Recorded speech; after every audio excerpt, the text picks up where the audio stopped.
Welcome to Creative Story Time, brought to you by South West London, St George's, Battersea Trailblazer Mental Health Support Team. Hello, my name is Patricia Ojohonman and I'm a drama therapist. So let's do a whole body warm up before we listen to today's story. Okay, so let's start with some animal stretches. And we can warm up our whole body by imitating different animals. And we'll stand up on our feet and we'll start with our face. And you've got two choices. You can be a monkey putting a funny face or an angry lion. So in 3, 2, 1, pull your face. Pull it a few times. And now let that go. Now let's go to our neck. And we're going to imagine we're a giraffe with a long neck. And there's a tall tree that we want to stretch our necks up to get some fruit from. So stretch your necks as high as you can to get that fruit. And just hold it there. And now just let it go and relax. Next, we're going to move into our shoulders. And in today's story, there is a hedgehog. So we're going to curl our shoulders as if we are a hedgehog. So just curl your shoulders right in. That's it. And just hold it there for a little bit. Feel that little stretch. And then just roll your shoulders out and just relax. Great. Let's move into our arms and our hands next. And let's stretch out our arms fully, but be careful that you're not bashing anything or anyone around us. And stretch them right out. And now we're going to imagine we're a bird with long wings. And we can just wiggle our fingers and our arms. You can rotate them. Just warm up your fingers and your hands and your arms as if you are a bird. Maybe you want to flap them a little bit as well. Good. And now just relax and let that go. So now let's work with our legs and our feet. So we're going to imagine that we're panthers, that we're getting ready to run or pounce, but we're going to do it on the spot. So maybe get into a panther-like position. And we're just going to warm up our legs and our feet by just running on the spot or moving on the spot like a panther. Good. And now just let that go. And lastly, let's just find a space on the floor, look around you, and then fall down like a jellyfish as we get ready to listen to today's story. So get comfy, find a nice space, and you're going to listen today to Hetty's in Lockdown Again.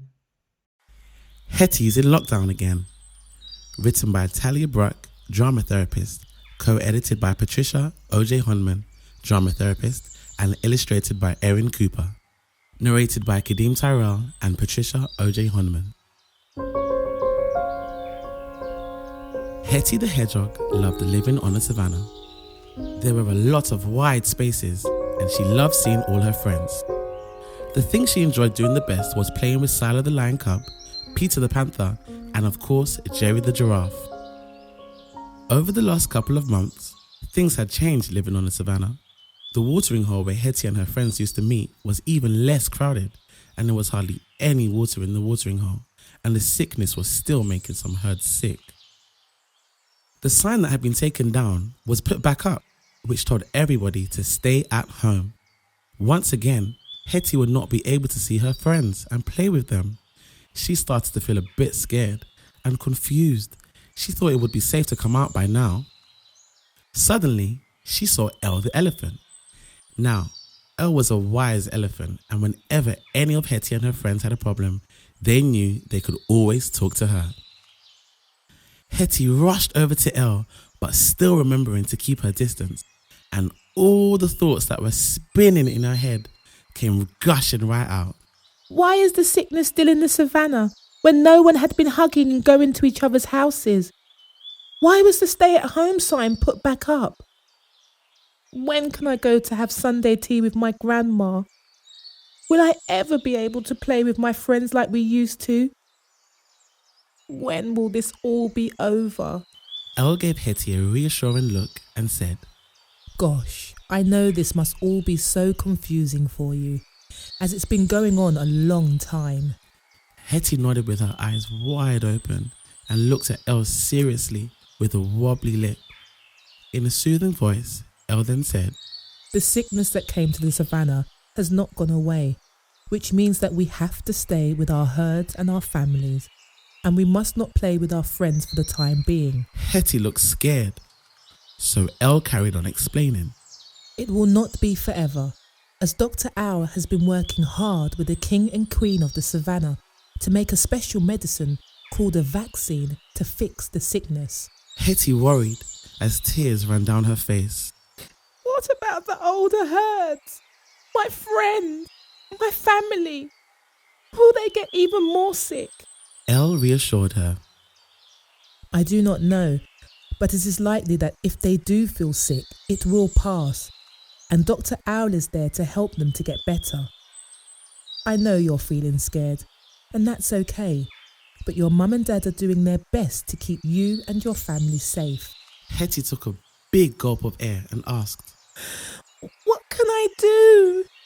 Elle smiled at her and said, That is a very clever question. Make sure that you are cleaning yourself well, stay home with your family, and do not hug other animals. Hetty looked upset and said, I really miss not seeing my friends and all of my family. Together, Hetty and Elle came up with a plan to think about ways to stay connected with her friends, like making Savanna planes, which she could throw to them with messages on, reminding them of the games they used to play together. Elle then said, Go home now, Hetty, and we will see each other in time at the watering hole.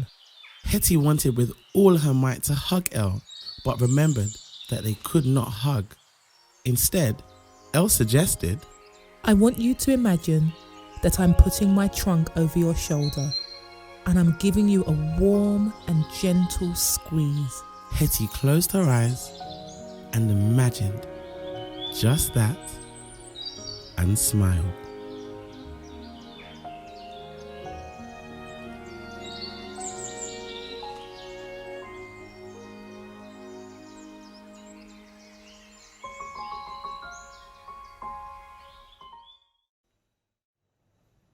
So, just like Hetty, why don't we make our own Savanna planes that we can decorate and draw on or put words on to a friend or family member with a special message? To make our Savanna planes, you will need some colouring pencils or felt tips or crayons and a piece of plain paper that we can decorate. So you can just design your Savanna plane.